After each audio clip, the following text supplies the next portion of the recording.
20 जनवरी 2024 की ये बात है। राजस्थान प्रदेश का एक जिला लगता है उदयपुर।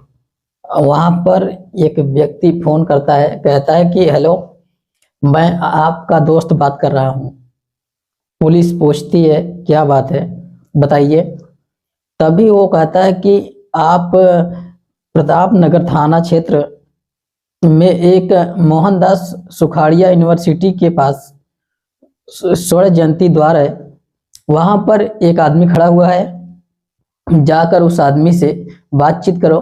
देखो, दरअसल उसके पास एक अवैध हथियार है। पुलिस ने इस सूचना को बहुत ही गंभीरता से लिया। पुलिस वहां जाती है, जाकर देखती है, व्यक्ति सचमुच खड़ा हुआ था। उस व्यक्ति से बातचीत करती है, पूछा जाता है कि तुम्हारा नाम क्या है। वो व्यक्ति कहता है कि मेरा नाम तो राहुल राज चतुर्वेदी है और मैं हनुमान मंदिर का पुजारी हूँ। जैसे ही पुलिस ये बात सुनती है, पुलिस को बड़ा आश्चर्य होता है। कहीं किसी ने कोई मकसदी तो नहीं की है, लेकिन सूचना थी, इसलिए पुलिस ने सूचना को गंभीरता से ले ही रही थी। उस व्यक्ति की जैसी ही तलाशी ली जाती है, सचमुच उसके पास एक पिस्टल मिल जाता है। अब पुलिस के लिए ये बड़ी पशुपेश पड़ने वाली स्थिति थी और उसने उसी को पकड़कर सीधा थाने लेकर जाती है। और थाने जैसे ही पुलिस लेकर आती है, एक बार फिर से फोन आता है, पूछा जाता है जरा महाराज जी से एक बात जरूर पूछना कि इनके गर्लफ्रेंड है, आजकल वो दिखाई नहीं देती, कहाँ गई। जैसे पुलिस ये बात सुनी, और पुलिस पहली सूचना को गंभीरता से लिया था, बात बिल्कुल सच थी। अब गर्लफ्रेंड के बारे में पूछा जाता है तो पुजारी जी इधर उधर देखना शुरू कर देते हैं। दरअसल जो सच्चाई सामने आती है, वो सच्चाई को सुनने के बाद पूरा राजस्थान में जहां जहां तक ये बात पहुंचती है, और इस बात की सूचना जब सोशल मीडिया के माध्यम से अन्य लोगों तक पहुंचती है, लोग ये सुनकर देखकर हैरान हो जाते हैं। पुजारी जी इतना बड़ा कांड कैसे कर सकते हैं। आज की कहानी उसी पुजारी जी की है, गर्लफ्रेंड की है, जो कई साल पहले गायब हो गई थी।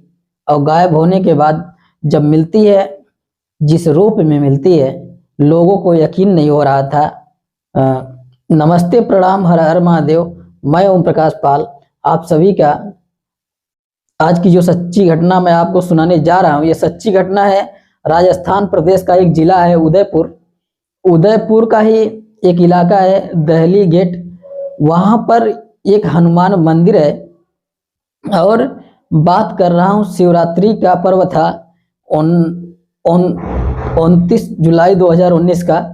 वहां पर पुजारी जी जैसे ही मंदिर के बाहर निकल रहे हैं, तभी एक महिला जिसकी उम्र लगभग 25 साल के आसपास रही होगी, उस महिला के साथ 2 बालक होते हैं। जैसे ही उस महिला ने पुजारी जी की तरफ देखा, तो पुजारी जी देखने के बाद उसकी आंखों में आंसू थे, वो रो रही थी। पुजारी जी ने पूछा कि बेटा, तुम रो क्यों रहे हो, क्या दिक्कत है, क्या परेशानी है, मैं तुम्हारी क्या मदद कर सकता हूँ। वो रोते हुए कहती कि पुजारी जी, मेरे दोनों बालकों ने पिछले 2 दिन से कुछ भी नहीं खाया है, मुझे कुछ खाने को मिल जाएगा तो इस पेट की जो आग है वो शांत हो जाएगी, खत्म हो जाएगी। जैसे पुजारी जी ने बात कही, पुजारी मंदिर के अंदर जाता है, अंदर से कुछ खाने के सामान ले थे और लाकर उस बालक को दे देते हैं। जैसे ही उस महिला के हाथ में वो खाने का सामान दिया जाता है, उसके बच्चों को हाथ में दिया जाता है, तो बच्चे ऐसे खा रहे थे जैसे इससे पहले कभी उन्होंने कुछ ऐसा सामान खाया ही नहीं है। दरअसल वो सचमुच बहुत ज़्यादा भूखे थे। महिला ने, बच्चों ने रोते रोते वो खाना खाया, और खाना खाने के बाद पुजारी जी से पूछने लगते हैं, तुम्हारा नाम क्या है, तुम कहाँ से आए हो। वो कहती है कि झाड़ोल के पास धान मंडी है, मैं वहाँ की रहने वाली हूँ, मेरे बच्चे हैं, मेरे पति से थोड़ा विवाद हो गया था, इसलिए गुस्से में घर से बाहर निकल आई हूँ। अब मैं कहाँ जाऊँ ये समझ नहीं आ रहा है, इसलिए मैं सीधा मंदिर के द्वार पर आकर बैठ गई थी। पुजारी जी ने कहा, तुम परेशान मत हो, अब तुम्हें मैं थोड़ा सा आसरा दूंगा। पुजारी जी उससे अपने साथ लेकर पहुंच जाते हैं। उदयपुर से लगभग 60 किलोमीटर दूर होता है। 1 घंटे के आसपास सफ़र होता है। 1 घंटे के सफ़र के बाद वो अपने किराए के उस मकान में लेकर जाते हैं। उस रात वहाँ रुकती है। महिला रात रुकने के बाद एकदम इंतजाम से वहाँ से चली जाती है। जाने के बाद कुछ वक्त बीतता है।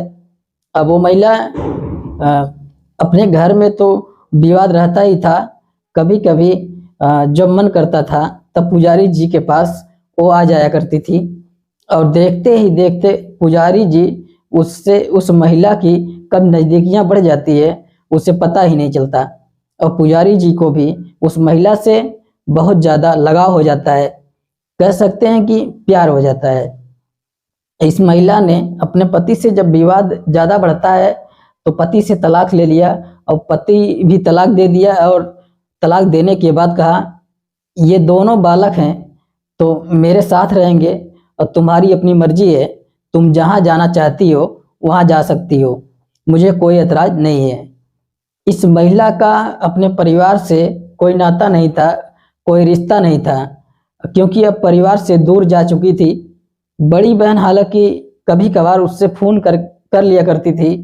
बड़ी बहन ने एक बार पूछा कि तलाक के बाद अब तुम कहाँ रह रही हो, तो तुम्हें बच्चों को याद नहीं आती? तब इस महिला ने कहा, मैं भानुप्रिया, वो कहती है कि ज़्यादा जासूसी करने की ज़रूरत नहीं है, मैं कहाँ जाती हूँ, किससे मिलती हूँ, क्या करती हूँ, तुम्हें इस बारे में फिक्र करने की कोई ज़रूरत नहीं है। तुम अपनी काम करो, मुझे अपनी ज़िंदगी खुश रहने दो। जैसे ही इस बात भानुप्रिया ने अपनी बड़ी बहन से बात कही, बड़ी बहन ने अब बातचीत भी करना बिल्कुल पूरी तरह से बंद कर दिया। अब जाकर ये पुजारी जी यानी कि राहुल राज चतुर्वेदी के साथ राजेश मन में रहने लगती है, और रिलेशनशिप में सब कुछ ज़िंदगी में ठीक ठाक चल रहा था। ऐसा लग रहा था जैसे कुछ है ही नहीं, और ये ज़िंदगी बड़ी खूबसूरत ज़िंदगी होती है। जैसे जैसे वक्त आगे बढ़ रहा होता है, जैसे जैसे प्यार की पीढ़ियाँ आगे बढ़ रही होती है, जैसे जैसे नज़दीकियाँ आगे बढ़ती है, वक्त के साथ साथ ये दूरियां भी बढ़ने लगती है। दूरियां कुछ इस तरह से बढ़ने लगती है कि 11 मई 2020 की रात का वाकया था। इन दोनों में कुछ कहा सुनी होती है, और कहा सुनी होने के बाद वो भानुप्रिया और जो पुजारी जी होते हैं राहुल राज चतुर्वेदी, इन दोनों हाथापाई करके नौबत आ जाती है। जैसे ही पुजारी को थप्पड़ मारा गया, इस पुजारी को बहुत ज़्यादा गुस्सा आता है।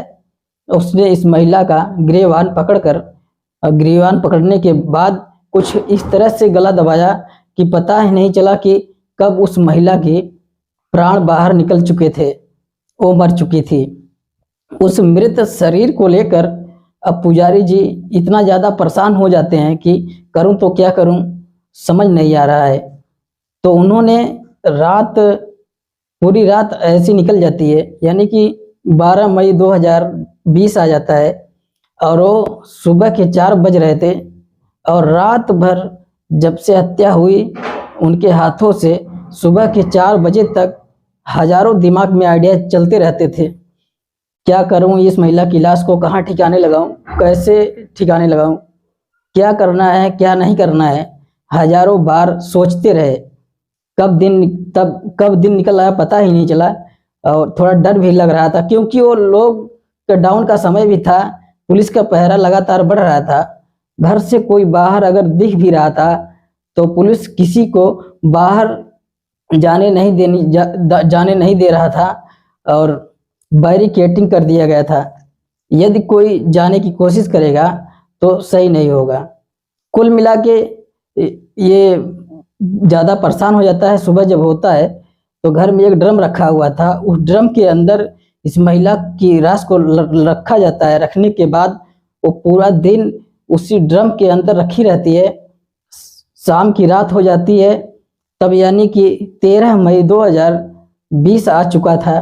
पुजारी जी सोच रहे थे कि आखिरकार इस लाश का क्या करूं। अगर लाश घर में रहेगी तो सड़ जाएगी, बदबू आने लगेगी और लोगों को पता चल जाएगा, पुलिस आएगी पकड़ कर ले जाएगी। तब वो थोड़ा परेशान हो जाता है। यहाँ से सीधा बाजार की तरफ जाता है। बाजार जाने के बाद सीमेंट के कट्टे लेकर आता है। सीमेंट कट्टे लेकर आने के बाद और लाने के बाद घोलते हैं। घोलने के बाद उसी ड्रम के अंदर डालना शुरू कर देता है। यानी कि जब तक वो ड्रम पूरी तरह से भर नहीं जाता और जब तक वो महिला पूरी तरह से पैक नहीं हो जाती, तब तक उसके अंदर सीमेंट डालते ही रहता है। और सीमेंट डालने के बाद आराम से इत्मीनान से सो जाता है और राहत की सांस लेता है।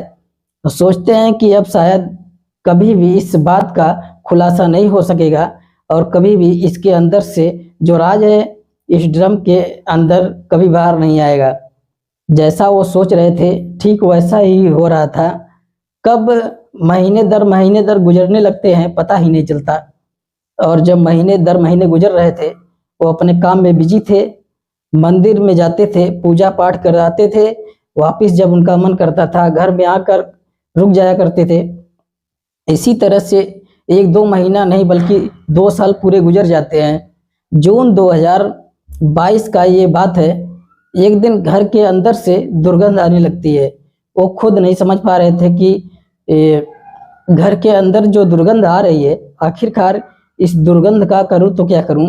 जैसे ही दुर्गंध में घर में आ रही थी, वो सोचने पर थोड़ा मजबूर हो जाते हैं, अब मैं करूं तो क्या करूं। तभी मकान मालिक जो उनका होता है सत्यनारायण, वो सीधा घर में आते हैं। आने के बाद कहते हैं कि महाराज जी, आपके घर के अंदर से बहुत सारा दुर्गंध आ रही है, आखिरकार बात क्या है समझ में नहीं आ रहा है। कई दिन से मैं कहने की सोच रहा था, लेकिन जब आप घर में नहीं रहते तो आखिरकार करें तो क्या करें। कहते हैं कि ठीक है महाराज। महाराज ने कहा कि मैं देखता हूँ, देखने के बाद बताऊंगा। कुल मिला के घर के चारों तरफ जाते हैं, घूमते हैं, फिरते हैं और उस दुर्गंध को तलाश करने की कोशिश कर रहे थे। वो खुद जानते थे कि दुर्गंध आ कहाँ से रही है। दरअसल दुर्गंध ड्रम से आ रही थी और ड्रम से कुछ सुराग हो चुका था, सुराग से कुछ रिसाव हो रहा था और रिसाव में उस पानी में से जो दुर्गंध आ रही थी रिसाव से, वो कहते हैं कि मकान मालिक से, सत्यनारायण जी आपसे कुछ बताना चाहता हूँ। दरअसल पूरी कहानी बताई जाती है इस भानुप्रिय महिला नाम की, कैसे उसके ज़िंदगी में आई थी, कैसे उसके नज़दीक आई, उसके बाद कैसे उसकी हत्या हुई। हत्या करने के बाद कैसे ड्रम के अंदर उसकी शव को रख दिया और ड्रम आराम से चूने लगता है, उसमें से पानी निकलने लगता है। जैसे जैसे बेइंतहा दुर्गंध आ रही थी, तभी सत्यनारायण ने कहा तुम्हें परेशान होने की ज़रूरत नहीं है महाराज जी, आपकी परेशानी हमारी परेशानी है, दोनों मिलकर इस समाधान करते हैं। समाधान करने की वजह से उस ड्रम को जलाना शुरू कर दिया और जैसे ही वो ड्रम जलने लगता है, ड्रम जलने के बाद उसके अंदर जो मिट्टी का या फिर कहते हैं सीमेंट का एक बहुत बड़ा ढेला सा बना हुआ था, उसको तोड़ना शुरू कर देते हैं और तोड़ते रहते हैं और यानी कि उसका चूरा चूरा कर देते हैं। जब तक उसका चूरा करते हैं बिल्कुल पूरा नष्ट नहीं कर देते। और बटारदार एक जगह है, बनास एक नदी लगती है, बनास नदी में उसे आराम से बहा देते हैं। यानी कि अब उस महिला का जो भी अंश था, टुकड़ थे, जो भी कोई सबूत था, अब पूरी तरह से बह चुका था नदी के अंदर। अब कोई डर नहीं था, कोई खौफ नहीं था, अब पुलिस भी नहीं थी, सवाल नहीं था। वो आराम से अपनी ज़िंदगी में मशहूर हो जाते हैं। लेकिन कहते हैं कि क्राइम को कितने भी शातिर तरीके से क्यों न कर दिया जाए, क्राइम कभी छुपता नहीं। और एक दिन ये ऐसे ही एक यूनिवर्सिटी के गेट पर खड़े हुए थे, किसी मुखबिर ने फ़ोन किया कि इनके पास अवैध हथियार है। और जब उस अवैध हथियार के बारे में पूछा गया तो उन्होंने कहा करीब 5 साल पहले कोई व्यक्ति उनको ये पिस्टल देकर चला गया था।